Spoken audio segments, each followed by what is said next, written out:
गोविंद का परिवार एक मिडिल क्लास परिवार था।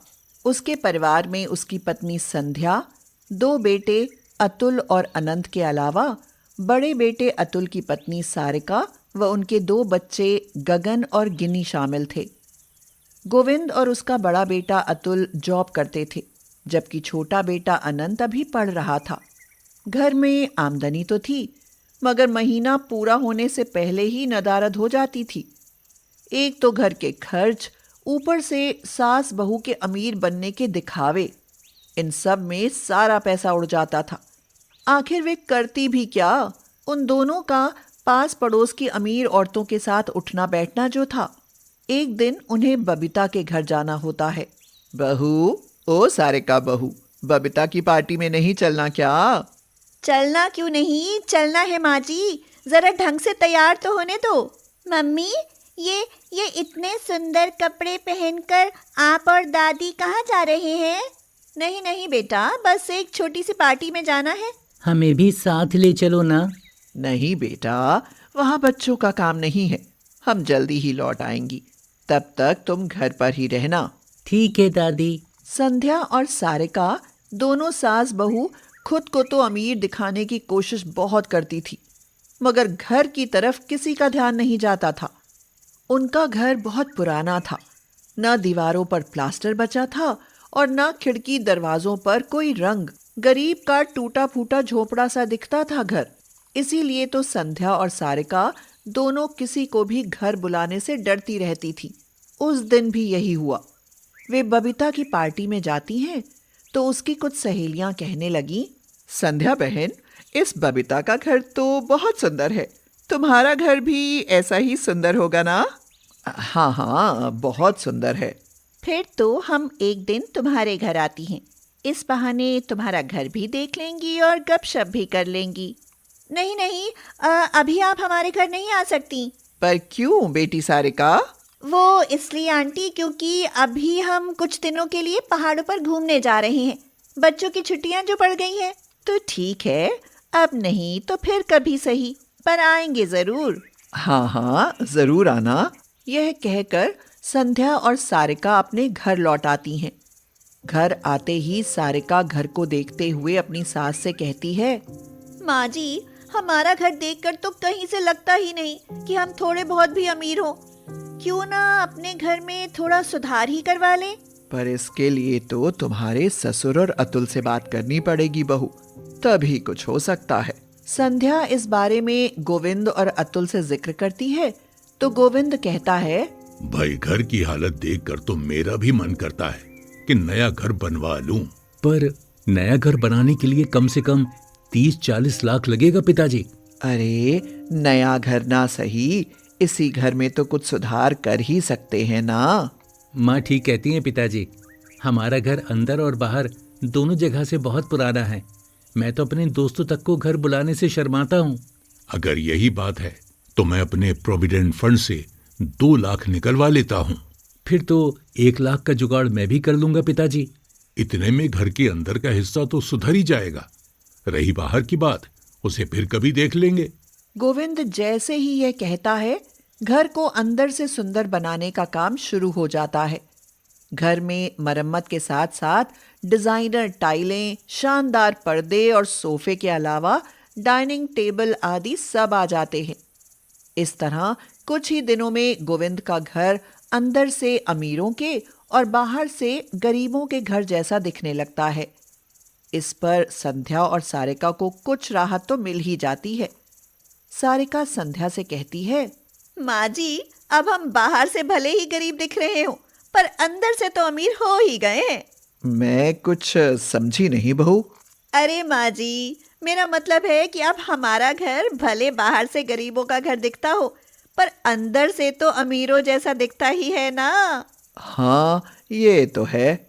समय बीतता जाता है और कुछ दिनों बाद गोविंद के छोटे बेटे अनंत की भी शादी हो जाती है।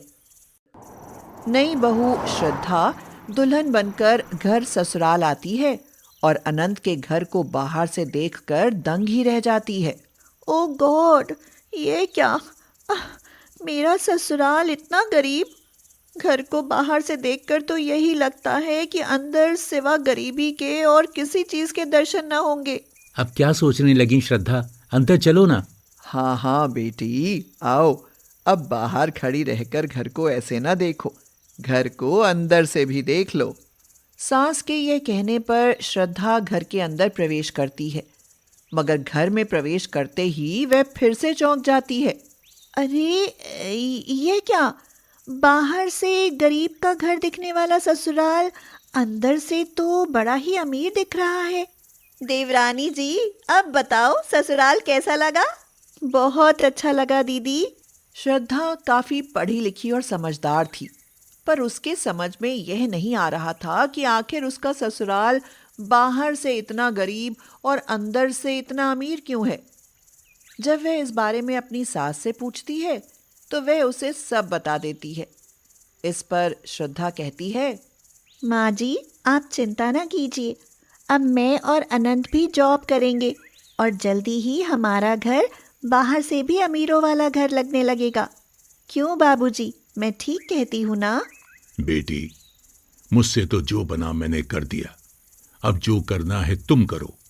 हाँ, तुम्हारी सास और जेठानी से जरूर ये कहूंगा कि वो अमीरों की तरह दिखावा करना छोड़ अमीर बनने की कोशिश करें। बाबूजी, जब अमीरों के साथ उठना बैठना पड़ता है तो कुछ तो दिखाना ही पड़ता है ना? बहू ठीक कहती है जी, आप सब कमाते हैं तो क्या हम थोड़ा अमीर भी नहीं दिख सकती क्या? संध्या की बात सुनकर कोई कुछ नहीं बोलता, मगर तभी श्रद्धा कहती है, बाबूजी, आप अब चिंता ना करें, हम सब हैं ना, हम मिलकर इस घर को संवार लेंगे। यह कहकर श्रद्धा सारिका के साथ उसके कमरे में चली जाती है और दोनों बातें करने लगती हैं। तभी सारिका श्रद्धा को एक अनोखी सी हर्बल क्रीम दिखाते हुए कहती है, अरे श्रद्धा, ये हर्बल क्रीम तो देख, इसमें कितनी खुशबू है और रंग भी खूब निखारती है। मैं तो कहती हूँ कि तू भी इसी का इस्तेमाल किया कर। पर यह क्रीम किस कंपनी की है दीदी? अरे यह किसी कंपनी की नहीं, बल्कि मैंने अपने हाथों से बनाई है। इसे मैंने हल्दी, चंदन, गुलाब और कई चीज़ें मिलाकर बनाया है। सच दीदी, क्या तुम ऐसे हर्बल सौंदर्य प्रोडक्ट्स बना लेती हो?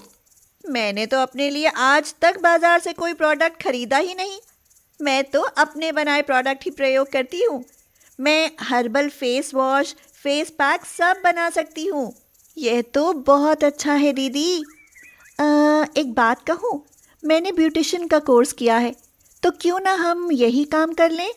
तभी वहाँ संध्या आ जाती है और उन दोनों की बातें सुनकर कहती है, पर इसके लिए तो ब्यूटी पार्लर खोलना पड़ेगा ना?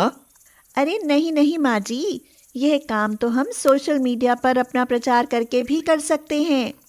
फिर तो देर न करो, दोनों ब्यूटिशियन बन ही जाओ। संध्या के यह कहने पर सारिका और श्रद्धा सोशल मीडिया के जरिए ब्यूटिशियन का काम शुरू कर देती हैं और उनका काम चलने लगता है। सारिका देशी सौंदर्य प्रोडक्ट्स बनाती है और श्रद्धा उन्हें महिलाओं को बेचती और उनका मेकअप करती। उनका काम सबको बहुत पसंद आता है और धीरे धीरे उनका काम चल निकलता है। अच्छी आमदनी होने लगती है तो श्रद्धा सारिका से कहती है, दीदी, आपके सौंदर्य प्रोडक्ट्स तो कमाल कर रहे हैं। क्यों ना अब हम ब्यूटी पार्लर खोल लें? खूब चलेगा, देखना। जैसी तेरी मर्जी श्रद्धा। बस सारिका का यह कहना था कि श्रद्धा ब्यूटी पार्लर खोल लेती है और उनका ब्यूटी पार्लर और ब्यूटी प्रोडक्ट्स सब चल निकलते हैं। फिर तो कमाल ही हो जाता है। सारिका के बनाए हर्बल प्रोडक्ट्स इतने मशहूर हो जाते हैं कि उनकी हर्बल सौंदर्य प्रोडक्ट्स की खुद की कंपनी ही बन जाती है और वे इतने अमीर हो जाते हैं कि श्रद्धा का बाहर से गरीब दिखने वाला ससुराल बाहर और अंदर दोनों जगह से अमीर दिखने लगता है। अब मुझसे काम नहीं होता बिटिया, ना आंखों से दिखाई देता है और ना पराठा बनता है। ग्राहक बिना खाए लौट जाते हैं। अब आपको तकलीफ उठाने की कोई ज़रूरत नहीं दद्दू। कल से पराठे बेचने का काम मैं करूंगी। मगर बिटिया, फिर तेरी पढ़ाई लिखाई का क्या होगा? उसकी चिंता ना कीजिए दद्दू, वह भी चलती रहेगी। घीसा बूढ़ा हो चुका था। घीसा के बुढ़ापे का एकमात्र सहारा तमन्ना थी। तमन्ना घीसा का अपना खून तो नहीं थी, मगर फिर भी उनमें दादा पोती जैसा नाता था। तमन्ना को घीसा ने ही पाला था। कुछ साल पहले घीसा एक रात काम से घर को लौट रहा था कि तभी सड़क किनारे झाड़ियों में से किसी नवजात बच्चे के रोने की आवाज सुनाई देती है। ये तो किसी बच्चे के रोने की आवाज है। यहाँ जंगल में इतनी रात को बच्चा कहाँ से आया? जाकर देखूं तो आखिर यहाँ बच्चा आया कहाँ से? यह कहकर घीसा झाड़ियों के पीछे जाता है तो देखता है कि वहां कपड़े में लिपटा एक बच्चा पड़ा था जो भूख से बिलख रहा था। घीसा बच्चे को गोद में उठा लेता है और कहता है, अरे ये तो बच्ची है। पता नहीं कौन निर्दयी माँ इसे यहाँ फेंक कर चली गई। घीसा बच्ची को लेकर गांव में चला आता है। घीसा बच्ची को पाकर बहुत खुश होता है, क्योंकि उसकी खुद की कोई औलाद तो थी ही नहीं। औलाद भी तो तभी होती जब उसकी शादी हुई होती। वह तो अकेला था, इसीलिए बच्ची को पाकर बहुत खुश था। वह गांव वालों से विनती करता है, मुखिया जी, इस बच्ची को गोद में लेकर पहली बार औलाद होने की खुशी महसूस कर रहा हूँ। आप सब कहें तो इस बच्ची को मैं रख लूं। अरे भाई घीसा, अगर तुम अपनी बच्ची को पालने की जिम्मेदारी ढंग से निभा सको तो हमें कोई एतराज नहीं है। इसे तो मैं अपने प्राणों से ज्यादा प्यार करूंगा सरपंच जी। बस उसी दिन से तमन्ना उसकी जिंदगी में आ जाती है। तमन्ना कुछ बड़ी होती है तो वह उसे बापू की जगह दद्दू कहकर बुलाने लगती है। घीसा पराठे बेचने का काम करता था। तमन्ना के आने से तो उसकी जिंदगी ही बदल जाती है।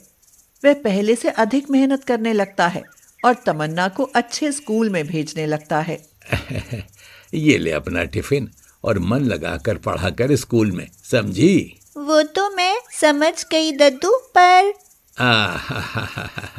पर मैं ही बुद्धू निकला। ये ले अपनी जेब खर्ची और अब स्कूल जा। समय बीतता जाता है और तमन्ना एक कक्षा से दूसरी कक्षा में पहुंचती जाती है। कुछ साल बाद वह 12वीं पास कर लेती है। दद्दू, मैंने 12वीं पास कर ली, अब कॉलेज पास करूंगी और फिर बड़ी सरकारी अफसर बनूंगी। क्या सच में ऐसा हो सकता है बिटिया? क्या कोई गरीब भी सरकारी अफसर बन सकता है? हाँ, बन सकता है दद्दू। तेरी बेटी बनकर दिखाएगी ना। उस दिन घीसा बहुत खुश होता है, मगर बहुत जल्दी ही उसकी यह खुशी छीनती नजर आने लगती है। वह बूढ़ा हो चलता है और बीमार भी रहने लगता है। उससे पराठे बनाने का काम नहीं हो पाता। पराठे बनाते बनाते उम्र बीत गई। अरे अब तो बूढ़ा हो चला हूँ, मुझसे पराठे नहीं बन पाते। लगता है तमन्ना का बड़ा सरकारी अफसर बनने का सपना ही रह जाएगा। जब घीसा से काम बिल्कुल ही नहीं हो पाता तो मजबूरी में तमन्ना को ही यह काम करने का फैसला करना पड़ता है। दद्दू, कल से पराठे बेचने का काम मैं करूंगी। अब से आप घर पर आराम करेंगे। तू काम अच्छे से कर लेगी बिटिया, ये तो मुझे भरोसा है। पर इससे तेरी पढ़ाई तो छूट जाएगी ना। मैं भी कितना बेनसीब हूँ, तेरी पढ़ाई पूरी होने से पहले ही खाट पर बैठ गया। दद्दू, आप मेरी पढ़ाई की चिंता छोड़ आराम कीजिए। काम नहीं करूंगी तो खाने तक के लाले पड़ जाएंगे। हाँ, ये तो है। अगले ही दिन से घीसा का पराठे का काम तमन्ना करने लगती है। जाड़े के दिन चल रहे थे, इसलिए तमन्ना सोचती है, सर्दियों में तो मेथी के पराठे खाने का आनंद ही और है। क्यों ना मेथी के पराठे बनाकर बेचूं? मैं तो बहुत अच्छे मेथी पराठे बना लेती हूँ। यही विचार करके तमन्ना मेथी पराठे बनाने लगती है। तमन्ना पढ़ी लिखी और समझदार थी, इसीलिए वह पराठे बनाने की अपनी एक नई रेसिपी बनाती है और मेथी पराठे को मसालेदार दही, रायते और टमाटर की तीखी चटनी के साथ परोसती है। तमन्ना के मेथी पराठे लोगों को बहुत पसंद आते हैं। अरे वाह वाह, आप तो गजब के मेथी पराठे बनाती हैं। खाकर सचमुच मजा आ गया। बिटिया, तेरी मेथी पराठे के साथ साथ तेरी मसाले वाली दही, रायते और टमाटर की तीखी चटनी का भी जवाब नहीं। बहुत स्वादिष्ट बनाती हो। सिर्फ स्वादिष्ट नहीं काकी, पौष्टिक भी बनाती हूँ। मैं पराठे बनाने में ऐसी चीज़ों का इस्तेमाल करती हूँ जिनसे पराठे तो स्वादिष्ट बनते ही हैं, सेहत भी बेहतर बनती है। पराठे बनाकर घर चलाने के चक्कर में भले ही तमन्ना को कुछ दिनों के लिए पढ़ाई छोड़नी पड़ी थी, मगर उसने हिम्मत नहीं हारी थी। अब वह कॉलेज आकर तो पढ़ नहीं पाती थी, इसीलिए काम करने के साथ साथ घर पर ही पढ़ाई करती थी। दिन में काम करती और रात में पढ़ती। भली गरीब लड़की की तरह रहती और घीसा की बेटी होकर भी उसकी माँ की तरह ख्याल रखती। उसे नहलाती धुलाती, कपड़े पहनाती, सिर में तेल मलती और अपने हाथों से खाना खिलाती। गांव में सबसे आदर सम्मान से बात करती। उसका यह रूप देख गांव के समझदार लोग उसकी बड़ाई करते न थकते। बेटी हो तो तमन्ना जैसी, देखो तो कितनी संस्कारी है। मैं तो कहूँ देवी का रूप है यह लड़की। ठीक कहती हो बहन, ऐसी नेक और मेहनती बेटी पाकर गरीब घीसा का तो जन्म ही सुधर गया। तमन्ना जिस घर की बहू बनेगी उसका तो भाग्य ही खुल जाएगा। तमन्ना पूरी मेहनत और लगन से पराठे बनाकर बेचती और घर की सब जिम्मेदारियां निभाते हुए खूब पढ़ती। ना कोई ऐब और ना कोई शौक। जो भी उसे देखता वही उसे अपने घर की बहू बनाने की सोचता। कुछ ही दिनों में तमन्ना के लिए बड़े बड़े घरों से रिश्ते आने लगे। एक दिन गांव का मुखिया अर्जुन सिंह घीसा से कहता है, अरे भाई घीसा, बेटी बिहाने लायक हो गई है, बिहा दो, मैं उसे अपने घर की बहू बनाने को तैयार हूँ। मुखिया जी, ऐसा क्या है मेरी बेटी में जो आप उसे अपने बेटे के लिए पसंद कर रहे हैं? तेरी बेटी तो खरा हीरा है घीसा, हजारों में नहीं लाखों में एक है। पर मैं अभी शादी नहीं कर सकती मुखिया काका, मुझे पहले अपने जीवन का लक्ष्य पूरा करना है।